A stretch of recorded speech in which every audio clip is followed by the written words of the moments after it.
Bienvenidos una vez más, amigos televidentes. Esto es Cruce de Ideas. Les saluda Ramsés Betancur. Un gusto poder entrar nuevamente hasta sus hogares. Hoy vamos a tocar el tema de educación en medio de la pandemia generada por la COVID-19. Para eso me acompaña el profesor Fernando Ábrego, quien es secretario general de la Asociación de Profesores, y también Javier Lombardo, quien es coordinador nacional de UNADEPA. Bienvenidos a ambos aquí a Cruce de Ideas. Muchas gracias. Profesor, yo voy a iniciar con usted porque sabemos que la situación en educación no ha sido de todo bueno ante la pandemia generada por el coronavirus. Ustedes se han tenido que adaptar, al igual que los estudiantes, a esta modalidad de clases virtuales. ¿Cómo ustedes califican estas modalidades de clases virtuales, tomando en cuenta, profesor, que muchos docentes tal vez no estaban preparados, no están familiarizados con la tecnología y muchos estudiantes hasta la fecha no han podido recibir clases virtuales? Bueno, mire, las dificultades han sido diversas. La UNESCO en el último informe ya ha manifestado que 20 millones de estudiantes a nivel mundial van a estar fuera del periodo escolar 2020 y Panamá no escapa a esa realidad, a pesar que somos un país de un poco más de 800.000 estudiantes a nivel nacional, donde más de 600.000 estudiantes están en la escuela o en los colegios oficial, lo que conocemos comúnmente como colegio público. Sin embargo, el sistema educativo panameño, por falta de planificación, y no de ahora, desde hace ya muchos años, recordemos el plan decenal 1996, que debía de iniciarse ese proceso de modernización. Lastimosamente fue engavetada esa propuesta, en donde varios sectores productivos del país habíamos participado y habíamos manifestado la urgente necesidad de modernizar el sistema educativo. Incluso surgió producto de que la ley 34 de 1995 había incluido en la Ley Orgánica de Educación el tema del 6% del PIB para todo el sistema educativo panameño. Hay que entender que cuando hablamos del sistema educativo panameño no nos estamos refiriendo solamente al Ministerio de Educación. Actualmente existen 3.142 más o menos centros educativos a nivel nacional, sino que hay que incluir también las universidades estatales y todas las instituciones deportivas y culturales, salvo INAC en los últimos meses, que se creó como un nuevo ministerio. Sin embargo, desde el punto de vista financiero, entra dentro del presupuesto general para el sistema educativo panameño. Ha sido extremadamente difícil por varias situaciones. Primero, porque el Ministerio de Educación no tiene sistema de contingencia para enfrentar situaciones de esta naturaleza o de fenómenos naturales o digamos guerras civiles, que gracias a Dios nunca hemos experimentado una situación, salvo la guerra de los 1000 días, lo que se dio también en la invasión, pero no hay un plan de contingencia, a pesar de que nosotros contamos con más de 20 direcciones nacionales dentro del organigrama del Ministerio de Educación. Lo otro es que desde el punto de vista de la capacitación, el conocimiento y manejo de las TIC, de las tecnologías de la comunicación y la información, aquí solamente se ha capacitado a unos 14.000 a 15.000 docentes a nivel nacional de los más de 46.000 educadores que tiene el sistema educativo panameño. Sí, y si a eso usted le agrega... ¿Por qué no se ha podido capacitar a todos los profesores? ¿Por qué no se han podido capacitar a todos los profesores? ¿Es una falta de interés del Ministerio de Educación o por parte de los propios docentes? Porque vamos a ser sinceros, profesor, hay muchos docentes que tal vez le tienen un tanto de miedo a la tecnología. Bueno, lo que pasa es que de repente no voy a descartar el tema del temor a la tecnología. Creo que eso es normal. El ser humano parte de esos sentimientos, el temor siempre está presente. Sin embargo, creo que falta de planificación por parte del ministerio. Fíjense, la Dirección Nacional de Perfeccionamiento Docente tiene del seguro educativo un porcentaje, si mal no recuerdo, uno de los más altos, según la ley 49. Sin embargo, las capacitaciones que siempre se han dado aquí es en el aspecto de la metodología de la enseñanza, pero dentro de la modalidad presencial, no dentro de la modalidad virtual. Aquí se presentó varias propuestas de capacitación, incluso todos esos meses que pasaron después que se declaró el primer caso de coronavirus, que fue en el Colegio Francisco Beckman, pasó marzo, abril, mayo, junio, y no fue hasta el 20 de julio que se inició el periodo escolar, y nosotros habíamos manifestado que era el tiempo propicio para capacitar a los compañeros, utilizando a los docentes que son del área de informática a nivel nacional, que se le capacitara en aspectos básicos y que ellos a su vez se convirtieran en multiplicadores del resto de los docentes a nivel nacional. Esa situación nunca se dio, salvo nada más los 14.000 que mencioné, pero ya contratiempo, por supuesto, claro, en relación al tema de la capacitación. Y yo quiero señalar algo aquí que es muy importante. Fíjense, una cosa es saber utilizar el tema del Zoom, el tema de Moodle, Microsoft Teams, Xmodo, cualquiera de las plataformas que ya ustedes conocen.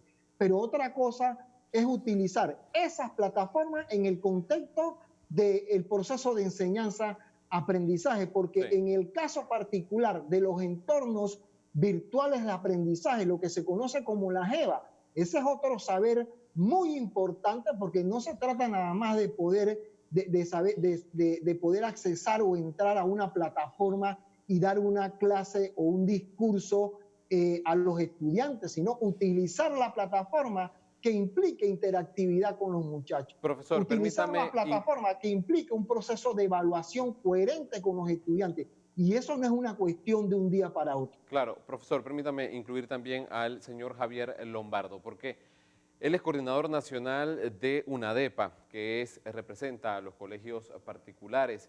Señor Lombardo, ya hemos escuchado una parte de los profesores, pero me gustaría conocer la parte de ustedes como padres de familias de los colegios particulares y por qué los hemos invitado a ustedes aquí a Cruce de Ideas. Tal vez las personas se preguntarán, están invitando a una parte, pero no a la otra.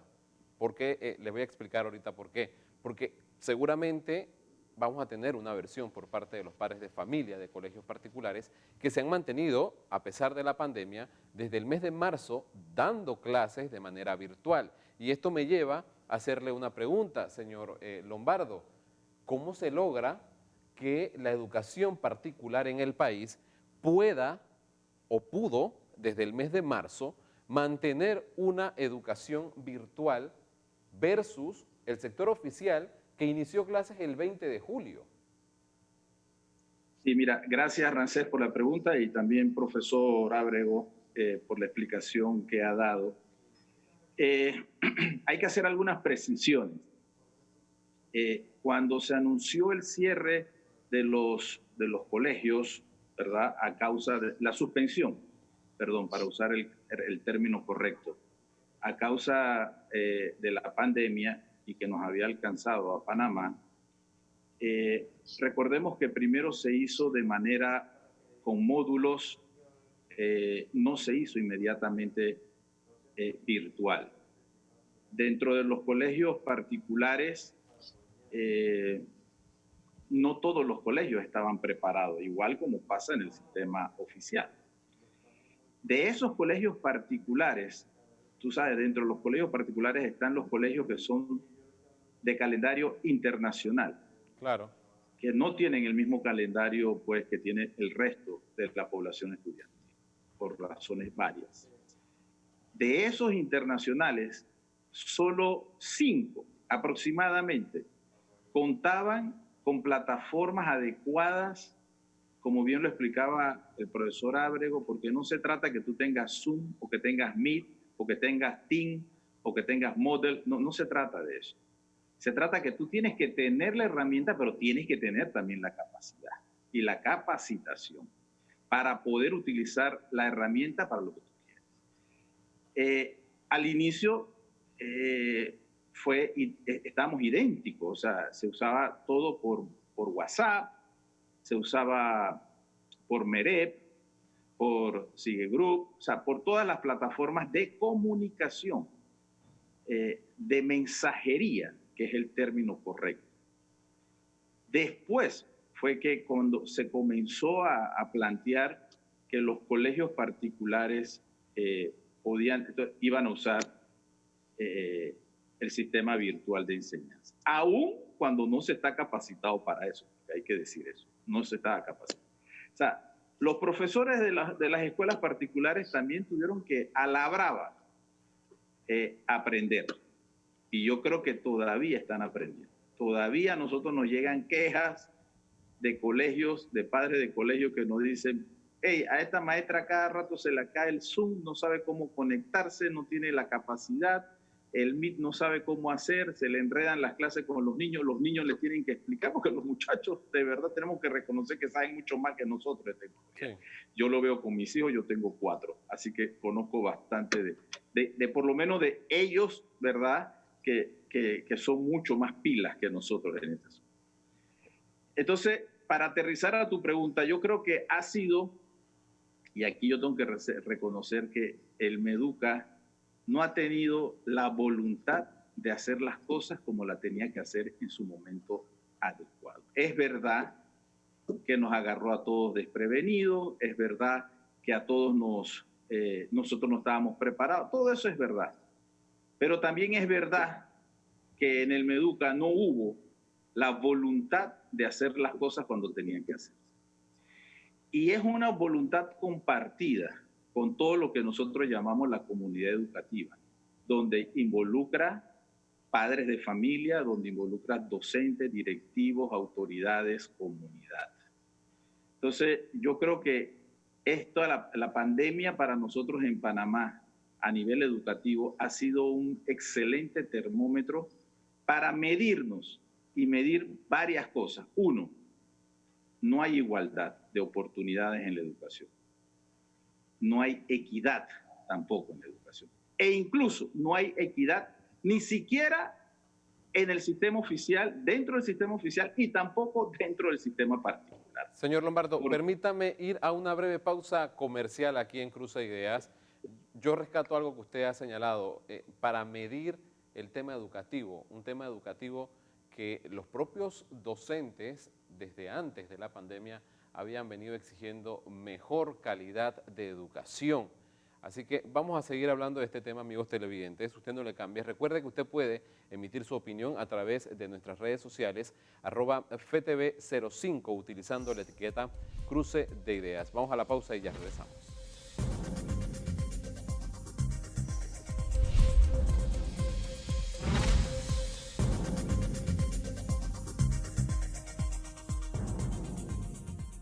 Estamos de regreso, amigos televidentes, y seguimos conversando con Javier Lombardo y también con el profesor Fernando Ábrego de ASOPROF, tocando el tema de educación específicamente. Profesor, me gustaría volver a retomar con usted el tema educación, porque ya prácticamente faltan días para que finalice el primer trimestre de este año virtual, por llamarlo así, profesor. Hay muchos estudiantes que no se han podido conectar, hay muchos estudiantes que tal vez no han tenido la facilidad de tecnología para poder tener esas clases virtuales. También pasa con algunos profesores o algunos docentes que no han podido tener esa conectividad, tal vez porque son de áreas de difícil acceso. ¿Qué ha pasado con esto de las clases virtuales? Bueno, mire, tenemos que hablar del concepto de educación a distancia, porque lo que pasa es que se le da un poco más de prioridad o importancia a la educación virtual, que eso sería para los estudiantes o los padres de familia que tienen mayores ingresos o que quizás la pandemia no lo ha afectado tanto como si, digamos, los trabajadores los más de 250.000 contratos de trabajo que fueron suspendidos en consecuencia de sus prestaciones laborales, también hay que ver el tema relacionado a que el mismo Mitradel en sus informes ha sacado a relucir que el tema del trabajo informal en Panamá es alto. Eso implica que muchos estudiantes, no solamente de áreas de difícil acceso, sino incluso de los barrios de nuestro país, San Miguelito, El Chorrillo, Curundú, han tenido serios problemas de conectividad. Y esto ha sido agravado, como dije con anterioridad, por el hecho de que el Ministerio de Educación tampoco cumplió con el tema de los cuadernillos ni las guías impresas.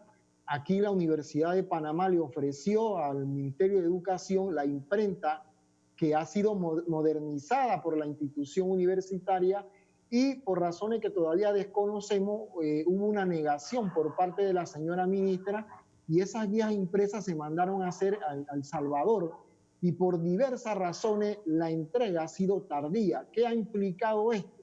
Que el Ministerio de Educación en los últimos 2 meses ya ha cambiado el discurso, primero de que se podía promediar a los estudiantes con 2 trimestres y ahora resulta ser que se está hablando del famoso pase social.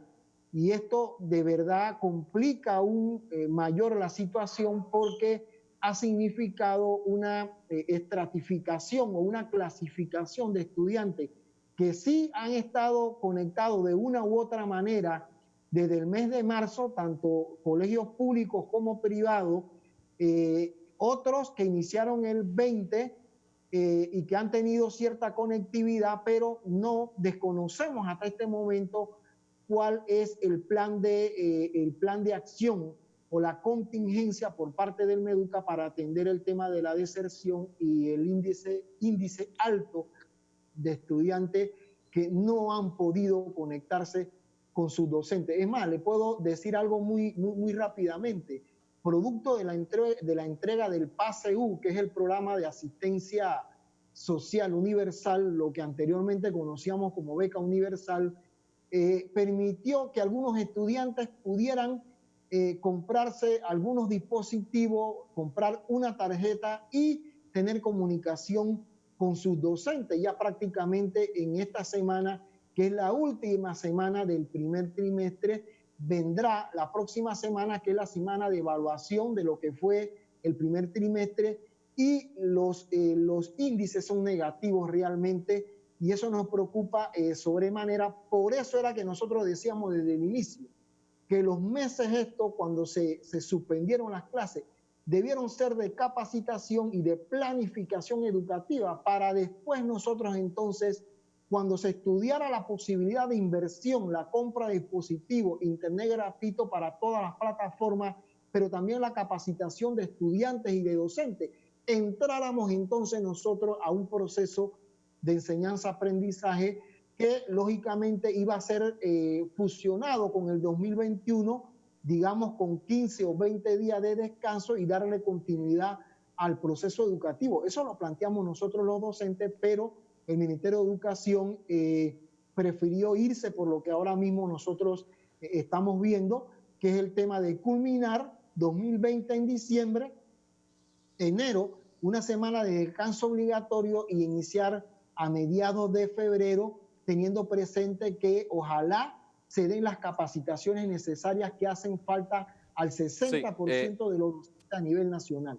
Profesor, me llama mucho la atención el tema de la deserción escolar, porque, por ejemplo, en el 2019, cuando no existía el coronavirus, habían cifras bastante preocupantes de la deserción escolar en el país, y ahora con el COVID-19, obviamente, esta cifra, como ha señalado usted, posiblemente sea duplicado o tal vez triplicada debido a eso, que los estudiantes no han podido tener esa comunicación con los docentes, y me ha tocado ver que el esfuerzo de los profesores en algunos colegios del país es titánico, porque hay docentes en una sola sala o en una sola reunión que tienen que atender a más de 200 estudiantes, y de esos 200 estudiantes tal vez el 50% está prestando atención y el otro 50% no está prestando atención, y obviamente esto complica dar una asignatura por parte de los docentes.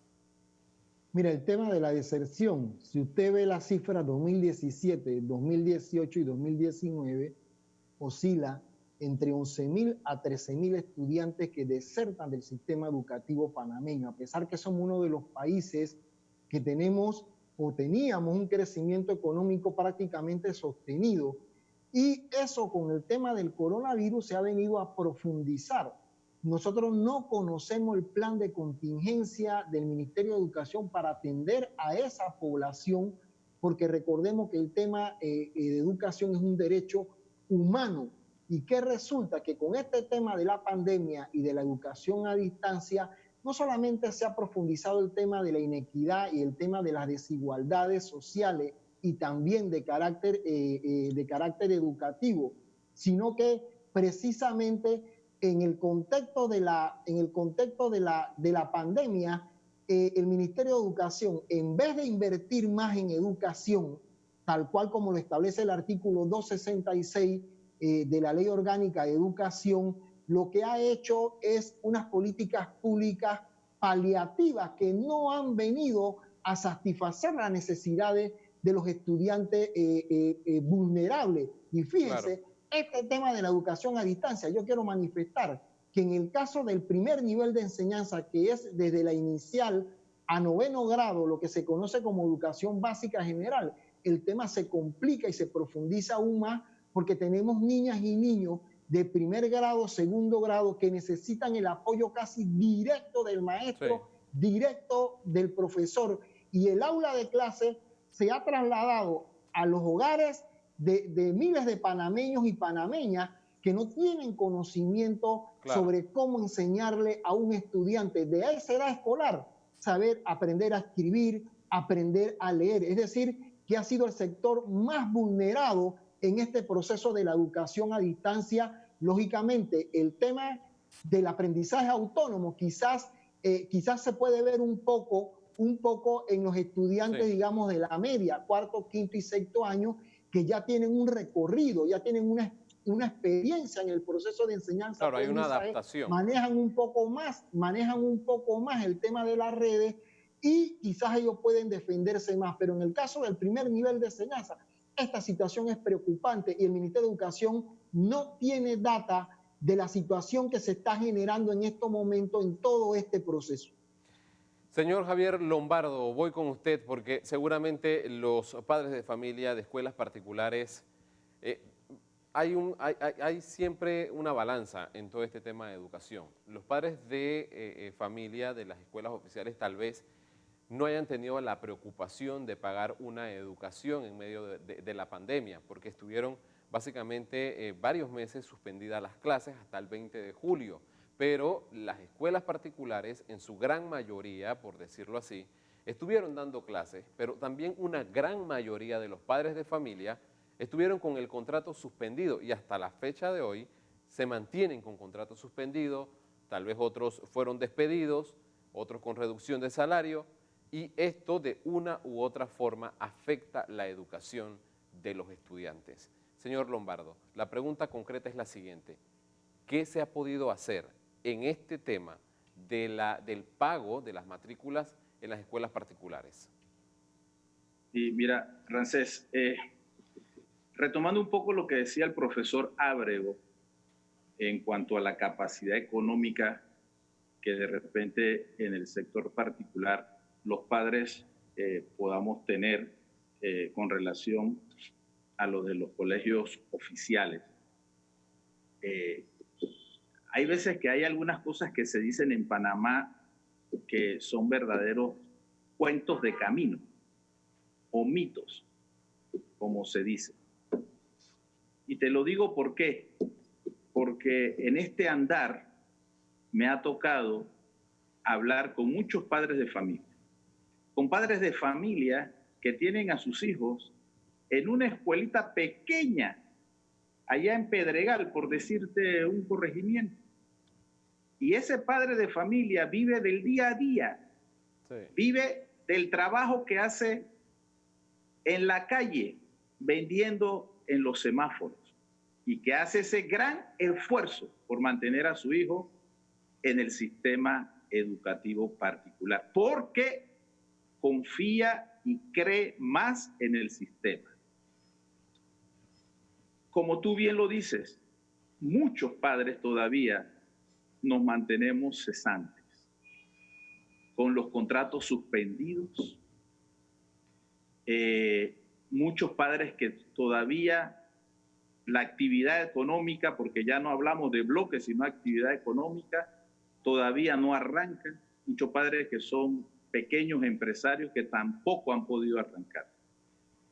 Y nosotros, y en otro programa lo hemos dicho, o en entrevistas en este mismo medio, hemos sufrido la indolencia del dueño de escuela. Hemos sufrido la poca solidaridad de muchos dueños de escuela que han visto que su negocio se va a pique, pero no ven que la posibilidad del padre de familia también está a pique, ¿verdad? Y ha sido difícil. Con muchos se ha podido llegar a algunos acuerdos, se han visto, ustedes los han visto, ¿verdad? Algunos colegios han dado algunos descuentos que muchas veces han venido de forma unilateral. En la gran mayoría de los casos ha venido de forma unilateral. Otros descuentos que han sido vistos bilateralmente, en el sentido de que por lo menos se ha llegado a un acuerdo con los papás, descuentos que van del 5% hasta el 40% aproximadamente en todo. Porque al que hay colegio que dio 50% lo dio, pero por un periodo de tiempo pequeño y después ajustó. Sí. Es una realidad que nos golpea a todos. Es una realidad fuerte que nos golpea a todos. Y los padres de los colegios que tenemos hijos en colegios particulares hemos sido también golpeados, y el Estado, porque aquí hay que decirlo, el Estado no ha mirado para este lado. El Estado muchas veces mira para el lado oficial, y yo puedo entender. El profesor, y tú al inicio también dijiste algunas cifras, 833,000 más o menos es el aforo escolar, o sea, la cantidad de estudiantes que tenemos en el sistema escolar panameño, de escuelas, fuera de las universidades, de escuelas. De ahí resta 160,000 aproximadamente, que son los de colegios particulares. Te están quedando 673,000 de los colegios oficiales. Pero bueno, esa parte de estudiantes de los colegios particulares le representa al Estado un ahorro, y esto no es dicho por Javier Lombardo, esto es dicho por los mismos dueños de escuelas de los colegios particulares. Le representa al Estado 375 millones de dólares en ahorro anualmente. Bueno, nosotros los padres de los colegios particulares, hasta el momento hemos recibido 0 ayuda por parte del Estado.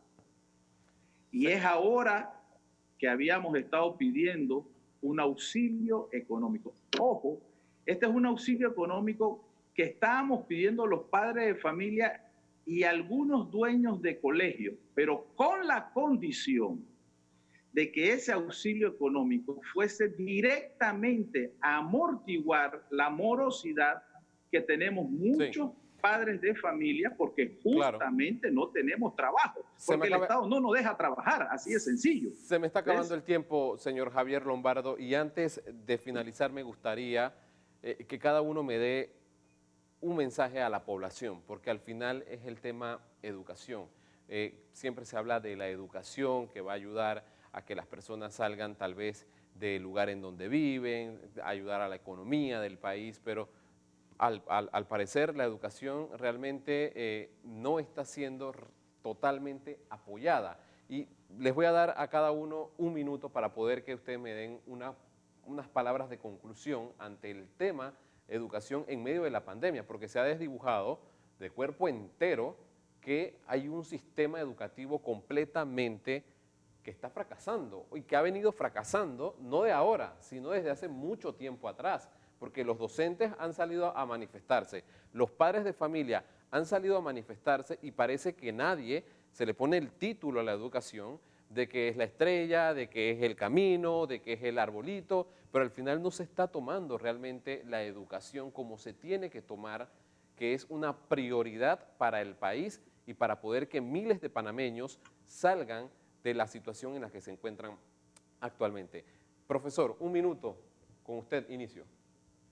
Sí, mire, es preocupante lo que está pasando. Cuando uno ocupa un cargo, uno es un servidor público, yo siento que debe haber una responsabilidad legal y constitucional en el sentido de que las políticas públicas que emanen del ministerio donde estás nombrado sean acertadas y que también sean el consenso de los actores.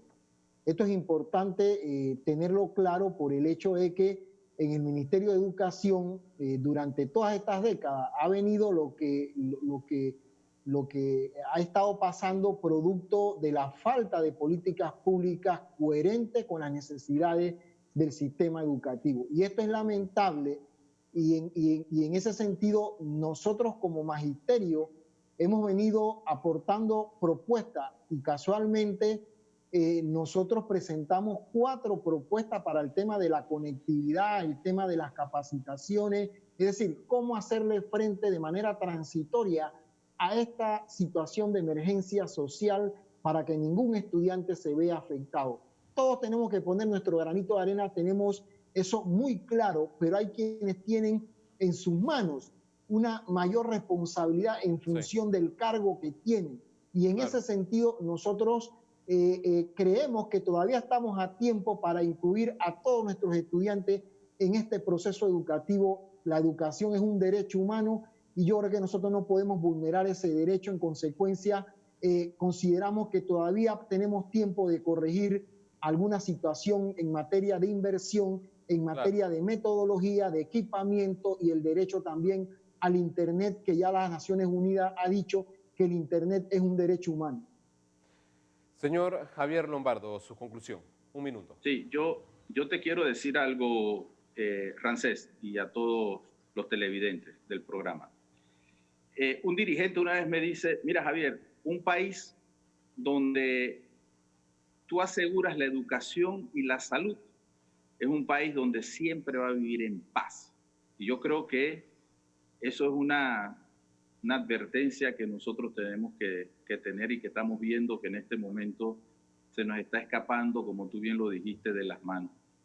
La educación y la salud son importantísimos. Como aquí estamos hablando de educación, yo le digo a las autoridades que se tomen esto en serio. Tiene que haber mayor voluntad y lastimosamente tiene que comenzar de las autoridades. Hay que alejar la política y la politiquería del Meduca. Es un cáncer que se los está comiendo. Se lo he dicho 1000 y 1 millón de veces a las autoridades del Meduca. Saquen la política del ministerio. El ministerio tiene que ser un ministerio técnico, no un ministerio político. Sáquenlo de allí. Después, tomarse en serio, el profesor lo dijo, el artículo 266 de la ley orgánica, ahí te dice el del presupuesto. Nosotros ni siquiera llegamos a ese 6% que está plasmado allí en esa ley orgánica, está plasmado allí. No llegamos. Aunque si bien es cierto, tenemos un presupuesto altísimo, pero lastimosamente todo se va en gasto de funcionamiento, que no es inversión, que son salarios, que son un montón de cosas, y nosotros tenemos que invertir la pirámide. Claro. Que ese gasto, que esa plata de verdad vaya a lo que debe llegar, que es a los estudiantes, a la capacitación de los profesores y a las instalaciones. Agradezco a Javier Lombardo y también al profesor Fernando Ábrego por estar aquí en Cruce de Ideas, hablando sobre el tema de educación, y rescato 2 cosas que ambos dijeron.